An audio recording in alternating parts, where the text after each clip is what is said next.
Prime minister صاحب نے کہا ہے کہ نیا پاکستان کدھر ہے، نیا پاکستان کدھر ہے. آئے دن مجھ سے سوال تو ہوتے ہیں، لیکن نیا پاکستان کوئی بٹن سے نہیں ایک دم بن جانا. دوسری بات یہ ہے کہ ٹیکس تو دیتی نہیں ہے عوام. 4700 ارب جو ہے وہ پچھلے سال ہم نے اکٹھا کیا ہے، اور اس کے باوجود 3500 ارب کا خسارہ ہے. تو اتنی جلدی پھر بٹن سے کیسے نیا پاکستان بن؟ نیشن بلڈنگ کی ضرورت ہے. انہوں نے جو ایک بات کی ہے وہ بالکل ٹھیک کی ہے. انہوں نے کہا کہ نظام بدلنا ہے، مگر یہ بدل نہیں رہا. پہلے ٹیکسیشن کی بات کر لیتے ہیں. 70% آپ کی ٹیکسیشن انڈائریکٹ ہے.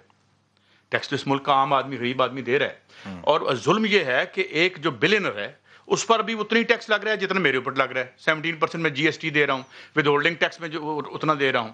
اچھا وہ سارا آپ اکٹھا کریں. اب جتنی ٹیکس، ایک ٹیکس ریفارم کمیشن بنا تھا، آپ کیوں نہیں ٹیکس میں ریفارم لے کے آتے؟ اب مجھے بتائیں، جب ہم اسی طبقے کا وزیر خزانہ لے کے آئیں گے تو وہ اپنے طبقے پہ اٹیک کرے گا.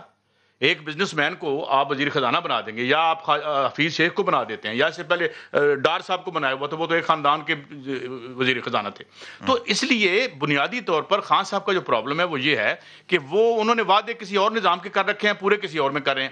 تو اگر وہ اس کو ہی کر دیں، مثال کے طور پر یہاں پہ ڈاکٹر اکرام الحق نے کہا کہ 10% آپ لگا دیں ٹیکس. آپ کا ₹1,00,000 آپ نے 10,000 یا دے دیا، میرا 10 لاکھ ہے، اس سے مستزائد. اچھا لیکن ایک سیکنڈ قائد صاحب، اگر پرائم منسٹر کے پوائنٹ آف ویو سے سوچا جائے، کیونکہ یہ بات صحیح، prime minister, politician, ministers, opposition کے بھی ہوں، وہ گلے بہت سنتے ہیں عوام سے اور میڈیا سے بھی سنتے ہیں، لیکن اگر ان کے پوائنٹ آف ویو سے سوچا جائے، پرائم منسٹر نے ایک جدوجہد کی ہے، 22 سال کے بعد وہ آ کے وہاں پہ بیٹھے ہیں.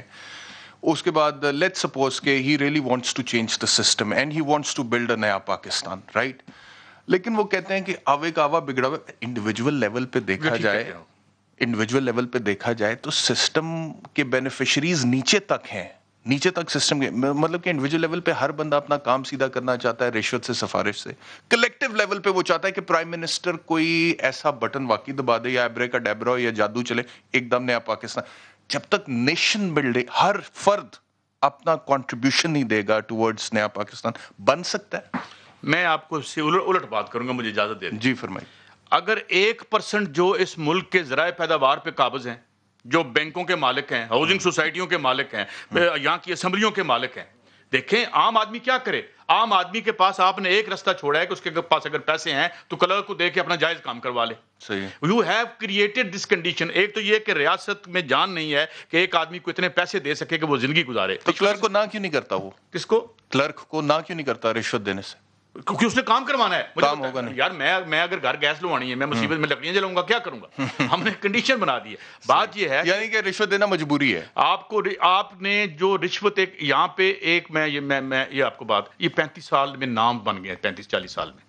اب آپ کو پتا ہوتا ہے کہ اگر LDA کا ٹھیکہ ہے، فلاں ٹھیکہ ہے، کس کا کتنے. میں لوگوں سے بات کر کے میں نے آپ کو بتایا. میں نے ایک بہت بڑے ٹھیکیدار سے بات کی، ابھی 2-3 سال پرانی بات ہے.